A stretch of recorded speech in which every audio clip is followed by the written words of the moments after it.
Let's see. Everything ready? Right? You good?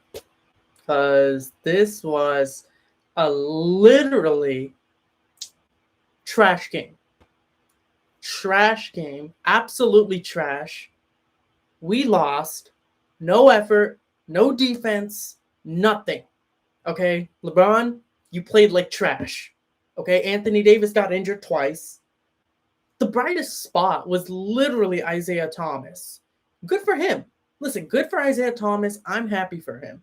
But LeBron played like trash. And there's no denying that, okay? I get it. You're a diehard LeBron fan. You love LeBron. Whatever the case is, right? Listen, LeBron is a fantastic player, but you need to hold him accountable when it's needed. And the fact is that LeBron showed little to no effort. I mean, why would you even fly to Minneapolis if you're going to come in with this kind of effort? That's my thing. You came in with little to no effort and you played like this. It's it's hard.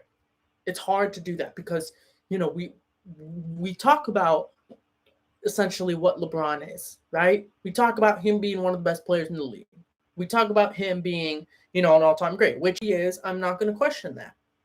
But, when you take only 13 shots and you have so many turnovers, I mean, LeBron just set the tone in terms of, I kind of have a feeling we're going to lose like this. LeBron, literally, one of the first possessions LeBron had, turnover, lazy turnover, right? He wasn't being aggressive on offense, right? On defense, what was he even doing? I mean, it was very reminiscent. When I was watching this LeBron, it was very reminiscent of what 2 years ago was. That LeBron, that 2019 LeBron, his first year with the Lakers, this game reminded me of that. So I'm not gonna sit here and not hold LeBron accountable because he deserves to be held accountable. Everyone wants to talk about AD's being trash, Frank Vogel's being trash. Well, LeBron was trash this game, okay? And I get it. The LeBron haters are gonna call him out, obviously. But as a Laker fan, right? I'm gonna hold him accountable. I'm gonna call it how it is because, dude, you can't come in. You're trying to establish a win streak, right? You're trying to establish something. And we obviously have a 3-game winning streak. Anthony Davis goes down with 2 injuries. You have all these COVID protocols nonsense going on. And LeBron comes in and just drops a piss poor effort into this game and we get blown out. Now I'm not saying anything about LeBron and his career or whatever the case is. I'm just talking about this game. Okay, so had LeBron played better, we all know we would have had a better chance to win this game. I am not asking him to be the best player on our team every single game. I'm not asking him to drop 30 points a game. I am not asking him to be the best player in the world. Although when I do believe that when he's healthy, he can be the best player in the league still. When he's healthy, when he's aggressive, I don't think there's anyone better than LeBron. But it just baffles me as to why he picks and chooses when he wants to be effective. It's like, okay, if you want to play like this, then it's just better not to play at all. That's my thing with LeBron. Why come out, play 30-something minutes, and give that kind of effort? At that point, you're just wasting your own energy. You're wasting your own stamina, right? You're wearing your own body down for no reason. You're trying to be smart with how you approach these minutes and all that. But I really fail to understand his mindset. I know LeBron probably has a plan or whatever the case is. LeBron's a calculated man. I get that. But I'm really trying to understand what his mindset was for this game. Was it to come into Minnesota and just play like garbage? I don't get it. Troy, completely agree. Thank you. Listen, man, I'm not trying to be harsh on LeBron. I'm not trying to trash LeBron. You literally his jersey's right here. Okay? Like, I think LeBron could be the best player in the league, but he definitely did not play like it. And let's talk about Anthony Davis. Anthony Davis, it was just sad. It was sad watching his injuries. You want to say something about him. Like, oh, why is he not the same? What is up with Anthony Davis? And honestly, I don't know. I genuinely don't know. I mean, sometimes he just comes out there and looks sluggish. Sometimes he just comes out there and slows the pace down. Sometimes he just goes out there and you don't really see much from Anthony Davis. So what do I see from him? Well, not much. Don't let the stats fool you. Like I've always mentioned this in my videos. I'm gonna mention it again. Stats are one thing, the eye test is another, right? So when you talk about a player like Anthony Davis, you can see, look, he is a fantastic player when he chooses to be aggressive. But those stats, the 24 and 12 or whatever the case is, right, might look good. But just because Anthony Davis has good stats, it doesn't mean he's been playing well this season, right? He's been playing okay, but he's Anthony freaking Davis. Like, we know what he's capable of, okay? In New Orleans, he was capable of those 40-point games. I'm not telling him to do that. I'm just telling him to go out and dominate. Be that physical person. Now, Anthony Davis, it's funny because it just seems like every time he's injured, some way, somehow he's injured, you know? And I fail to understand. I mean, he literally has the worst luck. I don't want to hear anyone trash Anthony Davis this time around because, he had an ankle injury. And that was just unfortunate. That ankle injury really couldn't have been avoided, right? I mean, those ankle injuries happen.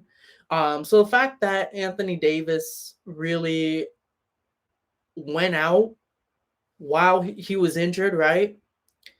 He misses basically the rest of the first quarter, comes back in the second, and then he injures his knee because LeBron pushed his defender into AD. I mean, I don't want to sit here and listen to this AD slander right now. He got injured twice, and both of those injuries were avoidable. Or they're not unavoidable. Sorry, they're unavoidable. Had it been any other player in AD's situation, they would have been just as hurt. So I don't want to hear, oh, AD's this, AD's that. Listen, I think AD has been playing subpar this season, but to say that AD is blank, whatever you want to say about him this game, I just think it's a little much. I think it's unfair.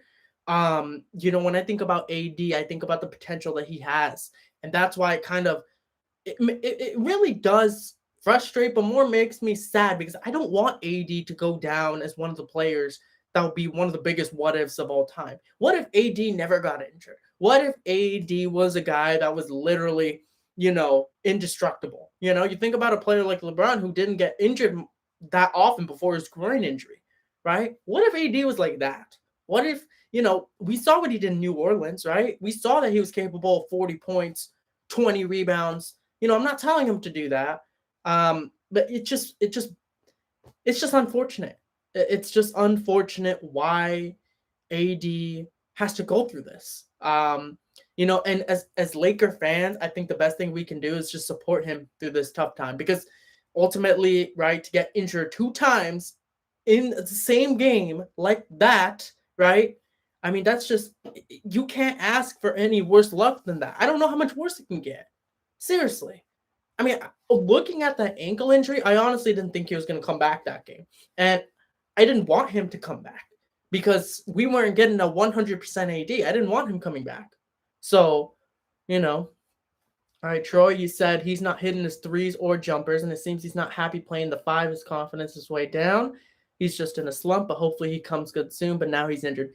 Yeah, I mean, it really does seem like his confidence is down. I don't know what it is. I don't know if it's a mindset thing or whatever the case is. See, that kind of thing I don't want to dive into because AD has a life outside of basketball. Maybe something's going on there. But as a fan, I'm not going to speculate and say, oh, there's some, family thing going on or some personal thing. I'm not going to go that far. But he is in a slump. And I really hope that he comes back soon. But, he's injured. And I don't know how severe that injury was. But the fact that he had 2 injuries in the same game, I don't know if I feel comfortable with AD coming back, this week, to be honest with you. In terms of him playing the 5, I don't want him starting at the 5. I want either Dwight Howard or DeAndre Jordan starting at the 5. Starting lineup should be Russ, Wayne Ellington, LeBron, AD, and Dwight and or DeAndre Jordan. So that's what I think the starting 5 should be. Because when you put AD at the 5 in the beginning, right? I mean, I liked what they did a couple of years ago in their championship season. They transitioned AD over to the 5 in the second half. That's what I liked. But starting 5, I don't like it. He's not hitting his threes or jumpers. Yeah, I mean, we saw that kind of last year, right? His threes took a huge drop last season. Is he not healthy? Obviously, he's not healthy right now. Is it confidence? Perhaps it's confidence, right? We see him hesitating with the shot a little bit.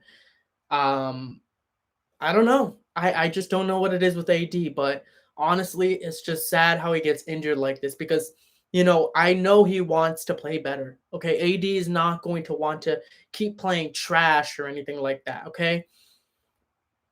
But the fact that he gets injured like that 2 games, at some point, it's not luck. It's either strength, training conditioning, nutrition, waste, clearly prone to injury given his age. I hope he can find a way to stay healthy. You know what? I agree to a certain extent with that, Matthew. I do think AD put on a little too much weight during the offseason because there's this whole hype about going on about how AD needs to play the 5 more. Oh, AD needs to play the 5 more. He needs to play more center because statistically, he's better at the center position, which I guess the stats can deceive you sometimes, right? But that's because he was transitioned into the 5 as opposed to starting at the 5. But I do agree with you about the strength and the conditioning part. I do think that his weight and I mean, we heard Phil Handy, right, in an interview talking about how, AD gets tired, right, running up and down the court now because of the weight he gained. So I do think that has a part to do with it. And also what Troy was referring to in terms of just jump shots, 3-point shooting, right? He's not able to get much lift and he's not able to have much vertical. So I think it's a combination of both. I think it's just training, conditioning, right? Strength. I think he put on a little too much weight, but at the same time, it could be a confidence thing because I think he's just letting it get into his head too much, right? Because the media is so loud. The media, all this other stuff they're saying, oh, AD needs to play the 5. Oh, AD needs to do this. He needs to do this. He needs to do this. And that's just a common theme that we've been seeing with the players we've been getting, right? First it was Kuzma. Now I hope it's not AD, but really in terms of the expectations and all this kind of stuff going on about AD, it's sad because it's really just a downward spiral for him at this point, going through injuries. What I suggest is that AD should just go back to what he was. Go back to that power forward position. You know, AD played better at the power forward. He didn't play much center in New Orleans, especially with DeMarcus Cousins there. So go back to the power forward. Go back to being AD. That's all I could say. Don't overthink it because all these people are going to act like they know what's best for him. But he knows what's best for himself, right? You hear coaching staff and whatever his teammates say, yeah, he plays better at the center statistically. But if AD's not comfortable with that, if he doesn't want to play a bunch of center, then don't let him play a bunch of center. Because ultimately, you need to do what's best for your team. And in terms of production, what are you going to get out of AD? You need to get spurts from him in terms of the center position, not the entire game, because that's going to wear out his body. In terms of the weight, that's going to tire him, and he's going to become more injury prone. So, Matthew, yes, you are right to an extent. I do believe that, conditioning and weight have a huge part to do with it. It really do. It looks like AD kind of slows the tempo down, right?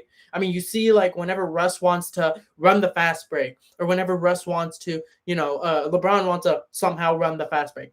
AD's always trailing. And that's why you always see an emphasis about Russ getting a rebound or LeBron getting a rebound.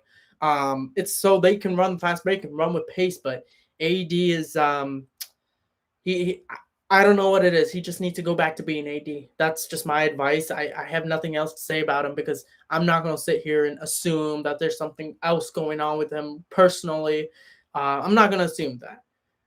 AD trash. AD looks done. Shortest prime of all time. That's unfair. I'm not even going to bother responding to that. We all know that's an unfair statement, right? Do I think that there's a potential that he can have the shortest prime of all time? Maybe. But, we could look at someone like D Rose. Regardless. AD slander shouldn't be a thing right now. This dude literally just got hurt twice. He shouldn't have come back from his ankle injury. But he wanted to be their first team. He wanted to play well. He wanted to win. And then he gets injured again because LeBron pushes his defender into AD. What are you supposed to say about that?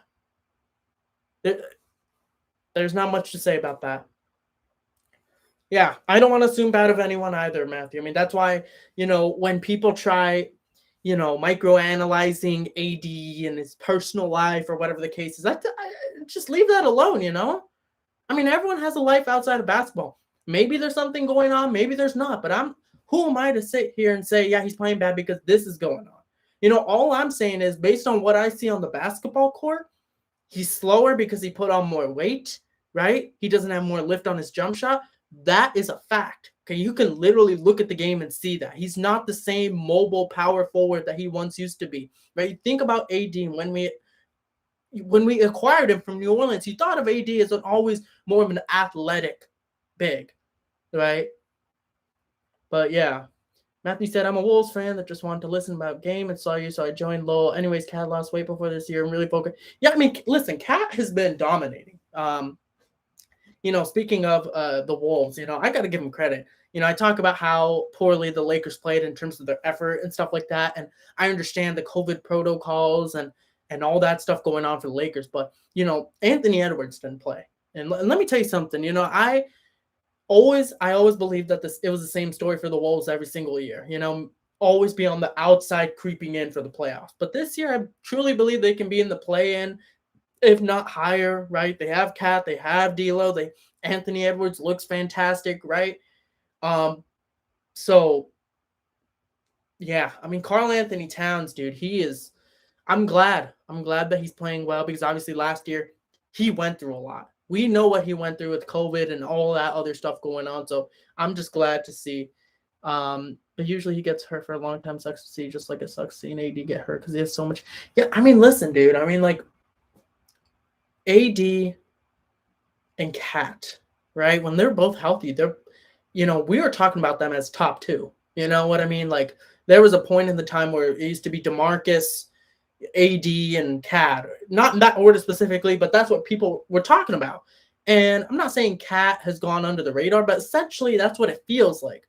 Because he's playing for the Timberwolves, because, it really feels like that the Timberwolves obviously are a small market team. They haven't made the playoffs ever since 2018.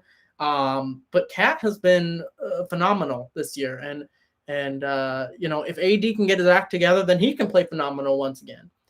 AD does when he's healthy and confident in play, so it's not every game. But, yeah, I mean, that's why, like if Cat was in the same position as AD right now, like this day, I'd be saying the same thing about Cat. And the reason I'm not trying to be all rough on Cat and say, oh, he's trash or anything like that. I would just say, it just sucks because we know their potential, right? We know. And yeah, Cat, congrats to Cat for reaching 10K points. I think he's like the 5th fastest in the league out of the active players. That's an impressive feature, regardless of whatever people want to say about it, because, Cat, when he first came to the league, it really looked like he was going to, become an all-star, become that superstar kind of player, and he's transcending into that. So good for him, man. I really hope that he can do something, because you look at the draft class, right? Obviously, D'Lo, yeah, he's on the team, but, you look at Devin Booker, for example, right? He's been stealing all the shine from that draft class. Yeah, it's just like Embiid, who's hurt for so long. Then look at him now. Hopefully Zion gets there too. Yeah, I mean, Embiid. Yeah, I mean, Embiid's a superstar. Zion, he's out for 4 to 6 more weeks. And like you mentioned before, Matt, with regards to AD, it's all about strength, training, conditioning, nutrition, right? Weight. That's why Zion is getting more hurt. That's why he's becoming more injury prone, because he's putting on more weight. He's not being able to do what he used to do in these previous years with Duke or his rookie year with the Pelicans, right? I mean, I don't want to see Zion become a what if, right? Just like AD, I don't want to see him become a what if. So, I mean, that's all I have to say about AD, man, because it was just sad to see him get injured twice, and I don't think he deserves any slander right now. I think we just got to leave it there with AD.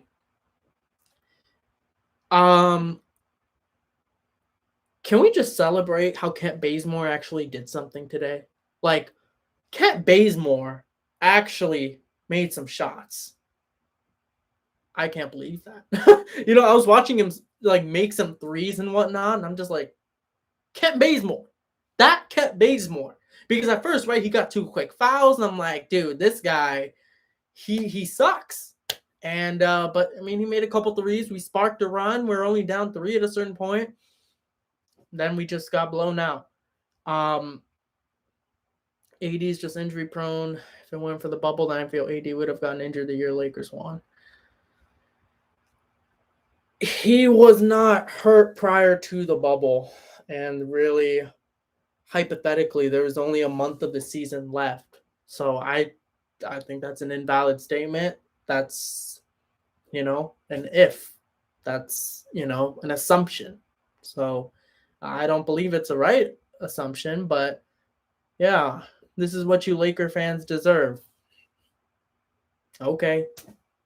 I mean, worst fans in the league? No, I'm sorry. See, worst fans in the league, like you could say Laker fans are loud, they're obnoxious, right? They're annoying. But I believe the worst fans in the league are the Jazz. I think the Jazz legitimately have the worst fans in the league if you're looking at it from a real standpoint, right? Those racist fans, it's just ridiculous. Terrible fans, y'all don't know basketball. Cool. I mean, whatever. It doesn't matter. Regardless, we have 17 championships. I guarantee you that your team doesn't have that much. At the end of the day, whether the Lakers go 0-82 or we go 82-0, we're always going to support our team. We're always going to sell out. Unlike, Jazz fans know basketball? Really? You want to go that far? You want to say Jazz fans know basketball? Do you personally know any Jazz fans that know basketball? But seriously, I mean, you can go in the history of Jazz fans and see the things they said. Okay? Literally talking about, Derek Fisher, making fun of his daughter for eye cancer, whatever the case is. It's stuff like that makes the Jazz fans the worst fans in the league. It's not even just racist. It's just borderline, just trash. It's just, whatever. I'm not turning on LeBron, and nobody's turning on AD. No, listen, Laker fans, we all appreciate. And by the way, when you say y'all turn on anybody, that's the bandwagons. The Laker bandwagons, those LeBron bandwagons, they're the ones who turn on AD. They're the ones who turn on Frank Vogel, and they're the ones who turn on people like Russ, Malik Monk, whatever the case is. But real Laker fans, I will agree with you on one thing. Real Laker fans will not do that. Real Laker fans stick by their team. Real Laker fans acknowledge and appreciate everything LeBron, AD, Frank Vogel, in terms of what they did for our championship team. And if LeBron retired now, if LeBron just never played another basketball game for the Lakers, it wouldn't matter to me. Don't tilt and get sucked into their trolling. Yeah, I mean, listen, it's just fun. Regardless, what can I say?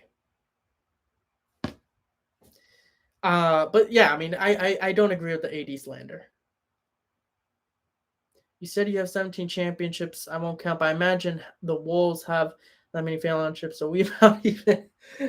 Listen, the Wolves need a man. I don't know what the Wolves need, because people are talking about relocation in terms of possible, teams going to Seattle or teams going to Vegas, right? And you always hear about the Timberwolves being one of those teams to relocate. To be honest, I don't think that should be the move. I think they should just, I think that we should just, get another team going. Move the Clippers to Seattle. I'm tired of them. Tired of the Clippers, dude. But yeah, I mean, I'm not gonna get baited and sucked into their trolling. I know a lot of people love doing this, right? They love trolling other people. To me, it's just comedy. No, we staying. We medium market, sleeper NBA fan base that just needs a good team. I agree with that. I agree that that y'all just need some just a couple more pieces. If you guys can just consistently make it into the playoffs, I just think more media attention and whatever the case is. Yeah. But it's been 20 years of failure, and I want to see the Lakers win just because I love Shannon. Oh my God. Shannon Sharp is GOAT material. Yeah, making Skip Bayless look like a fool whenever it comes to Lakers sometimes. I'm telling you. It's great. I mean, Shannon Sharp is one of those guys where it's like, you know, you don't really hear him sometimes for his analysis. You really hear him just because of how interesting he is in terms of a person, right? You want to hear someone like that speak. So yeah. One thing I will note about this game, though, what I really liked is Isaiah Thomas. I really liked Isaiah Thomas. He's one of those players like Carmelo Anthony, in my opinion, he should never have been kicked out of the league. And I understand that he may have been a defensive liability. Whatever the case is, but he's a former MVP candidate. And you're not supposed to treat someone like that. The Celtics, it's not because I'm a Laker fan I'm saying this, but the Celtics are trash for what they did to Isaiah Thomas, right? 2017, averaging 29 points a game, MVP candidate, Celtics number 1 seed in the East. They're in the playoffs. His sister passes away. He scores 51 points or something like that. And as soon as they lose to Cleveland, he gets traded. I mean, this is what I'm talking about. He literally gives his heart and soul to this Celtics team, and he gets traded away. I understand the hip injury, but you don't do a player like that. You don't do a play. See, that's why whenever I see players leave a franchise, it doesn't sit poorly with me as much anymore as it once used to because of what franchises do. It's a business decision, right? But maybe it's not the right one to make just looking at it from an emotional point of view, right? I mean, we saw, with the Raptors, they traded DeRozan for Kawhi essentially, and that won them a championship. So, I mean, DeRozan was hurt. It was a business decision, but I think the IT one was the most dirtiest thing I can think of in recent history. I think the fact that he's back in the league now, I mean, coming off the bench, I think he played pretty solid, right? I mean, especially when the Lakers couldn't get any offense going, right? They lacked the energy. They lacked the effort. IT going to the free throw line, IT making a floater, whatever the case was. It's bigger than the stats to me. And even though if you look at the box score, you might think that, well, IT didn't do much, but I think IT kind of lifted a lot of other players, morale throughout that game. But, it was short-lived because ultimately the Timberwolves just played with more effort. You just can't lose like that. I don't have a problem with the Lakers losing because I know that they have a new team, but whatever. How long do you think AD will be out for? Do you mean how long do I think he'll be out for? Okay. I'd say like 3 games, 4 games. I like I said, I don't know the severity of the injury yet, but just seeing him the way he was limping and stuff like that, I think the Lakers are going to take more precaution with him moving forward. I think he's going to sit out at least 3, but if I'm going to assume it's going to be like 4 to 6 games, somewhere around there, I think a couple weeks would be 2 weeks. I'll give it 2 weeks, maybe a week, because I know the kind of player AD is. He's going to say, I'm all right, but some way, somehow, he always gets hurt even more. And but I'm not even going to hold that against AD because these injuries, yeah, I'll take 2 weeks as well.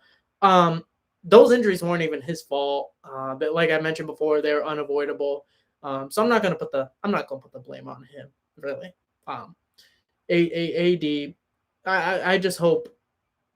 I don't know. I mean, this team is built to win this year. I don't know how long their window is. So AD probably feels a need. I need to come back quick. I need to contribute big quick. But he might just end up costing his body long term. I don't know. It's a sticky situation, but I would say 2 weeks. I would say 2 weeks just because I think the Lakers are going to take some precaution with him.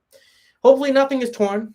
Yeah, I mean, if something's torn, then what can you do about it? I don't know if they're going to shut him down for 4 weeks. I can see 2 weeks, but 4 weeks, that's a month. That's like 15 games, And, I mean, they may shut him down for 4 months. But realistically, looking at it, right, I mean, depending on the severity of the injury, right, we saw the Achilles strain last year. And the Lakers essentially shut him down for a good amount of time But what did he do in the postseason? What did he do after that? He didn't really do much because he wasn't 100%. Really, you need an off season, you need surgery, whatever the case is, to really re- just recover. So I don't know if 4 weeks is gonna change anything. I would just assume two, but four is definitely a possibility. But like I mentioned before, I don't think it's gonna change anything. Um, but I don't think there have been any updates regarding AD's injury. Um, it's just, yeah, it's just wild. One thing I wanted to mention was COVID. You know, it's not even just for the Lakers because you look at teams like the Bulls, right, or the Hornets, or whatever the case is, and you see the NFL, right, with the Rams. It's just everybody's on COVID protocol, and it's messing teams up. Um, you might think, oh well, the Lakers were just missing Malik Monk, Austin Reeves, Dwight Howard. You know, that's so much more important than what you realize because um, they need to get chemistry going. They need to get momentum going. And honestly, this brings my point to Frank Vogel because people keep calling for his firing. And honestly, you're not going to get it. All the Frank Vogel haters, aka the LeBron bandwagons, you're not going to get it. You're not. You're not going to get it. Frank Vogel is not going to get fired. He does not deserve to get fired because ultimately, I believe, had this been a different coach, right? If this is a different coach, I don't think we're in a much better position, anyways, right? Because the players who were on COVID protocol, that doesn't change. The players who've gotten injured, that doesn't change, right? So Frank Vogel, I think he's the right coach for us. Why are people even questioning Frank Vogel? We won a championship with him. It just kind of annoys me how these LeBron bandwagons they come out of nowhere and talking about how the Lakers should be ran. Listen, the Lakers want a chip. LeBron want a chip with Vogel. By no means should he be fired because players be getting COVID and players are getting injured, right? With Ariza, with Nunn, with AD, right? Like, it's just unfair. LeBron's missed half the games this year. AD's about to miss half the games this year. Nunn, has he even played? Ariza, has he even played? Like, it's so unfair. Like, I understand Vogel understands that he's going to get a lot of criticism because the coach is always a scapegoat when it comes to these kind of situations. But you can't help but just to feel bad for Frank Vogel because I assure you, if the Lakers hypothetically fired Frank Vogel, any team, they would be so smart if they hired Frank Vogel right off the bat. I mean, this was a guy who went to the Eastern Conference Finals with an Indiana Pacer team that had Roy Hibbert as a starting center. I mean, that team was good. Don't get me wrong, but Frank Vogel really turned them into a defensive beast, right? You had George Hill, right? You had Paul George, Danny Granger, David West, Roy Hibbert, Lance Stevenson. Right?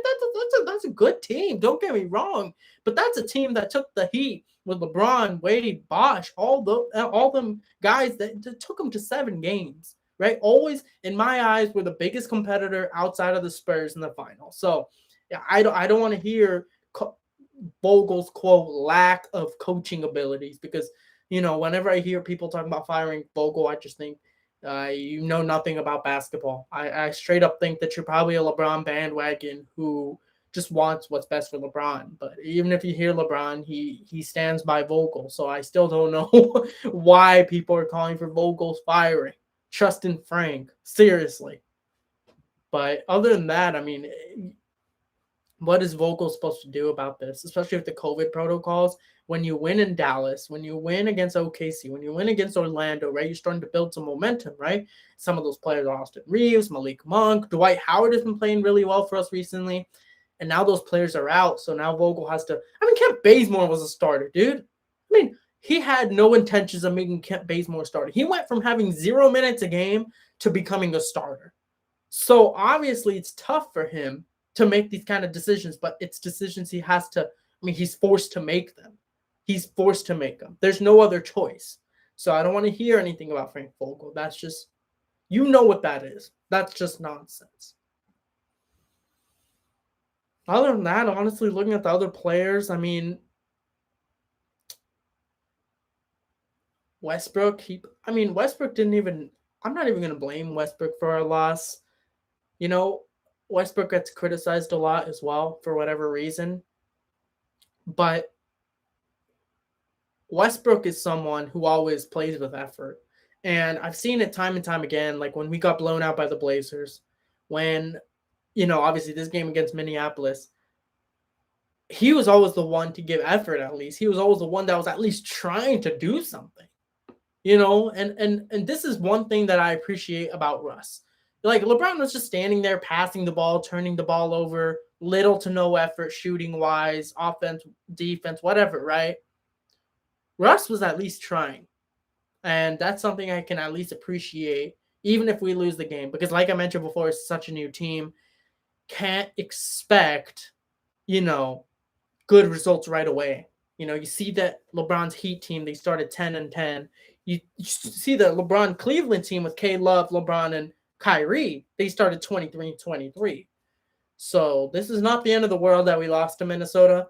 And like I mentioned before, like losing games doesn't, bum me out. But when I see no effort, that's the disappointing part, especially when it comes from your best player. That's the disappointing part. Because like I mentioned before, when you're trying to go on a win streak and do something, right? You're 16-13 on a 3-game winning streak. You can win another game, make it 4, right? You'd be 5th in the West as opposed to 6th. I mean, that's just small baby steps that you take in order to become a contender.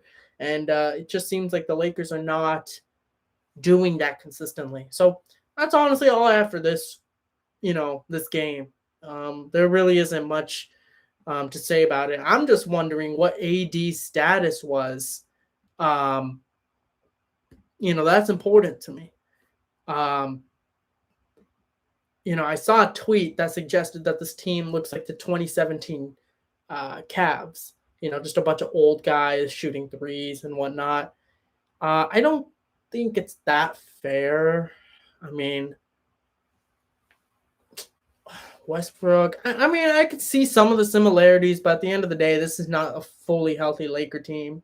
And I don't know if we're ever going to see it. You think about a team with Kobe, Nash, and Dwight. Not saying that team is the same because it's not. But you think of a team like that, they're never able to get fully healthy or get their footing. And I think in like the 12 games or 10 games they've played, they're like 8-2, right? So it just kind of bums me out that we might not be able to see the full potential of this team when it's all said and done. So, yeah. That's all I have for this one. I mean, honestly, I'm just looking up AD stuff right now. There isn't much else to say. If you guys have any remaining questions real quick before I end the live stream, my plan is to try doing this after every Laker game. I'll try, but I can't promise it. So just gotta wait and see. But in terms of the videos that come out after every Laker game, the recap videos, that's gonna come out every Laker game. Regardless, that's gonna come out. But these live streams that I'm showing you now about this might not come out every Laker game. I'm just trying this out because, like I mentioned before, I'm trying to think in which I'm actually able to talk to some of you guys live, right? As opposed to, I'm posting a video and then someone might comment like 5 hours later and then I reply.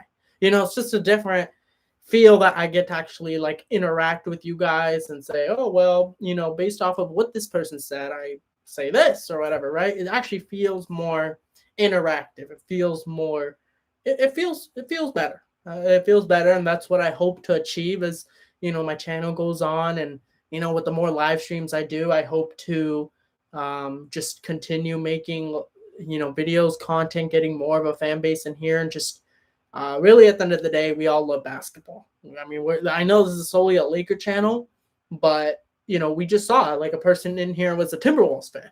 One person in here was trolling. So, I mean, at the end of the day, we all love basketball and it's all something we can talk about. So I'm going to keep going ahead and that's all really. I'm going to end this live stream now, but real quick, I just want to check if there's anything important I should know regarding the Lakers. I'm just seeing stuff like Omicron and injuries beat the Lakers. The Lakers. Oh, one thing I wanted to know real quick is that the Lakers have the toughest schedule in the league remaining. I don't know how to feel about that because you saw you saw a team like Chicago, right, that beat us. You saw a team like, I don't know, Milwaukee that beat us, right? I mean, we're gonna have a tough schedule. That's really all. It's gonna be interesting to see how this team will react to that. Are we gonna just limber around the 500 mark? Are we gonna be the 7 and 8 seed? Are we actually going to, play up to our competition and get through this adversity and be top 5 seed so we can avoid the play-in tournament, right? Because the play-in tournament essentially, I think, is just complete BS. I don't think it's something that any team should have to go through. You look at what happened last year. The Lakers and the Warriors were the 7 and 8, I believe. That's what should have been the standings, not the 9 seed, the 10 seed. I don't like the play-in tournament. I mean, yeah, it's new. I guess maybe it's because I don't like how it's new. I don't know, but I get that they have the play-in tournament because they want more ratings, but who actually watched the games other than LeBron versus Steph? That's all I have for this one. If you guys enjoyed it, drop a like, comment down below what you guys' thoughts were on this game, and subscribe for more, guys. All right, guys, peace out and go Lakers.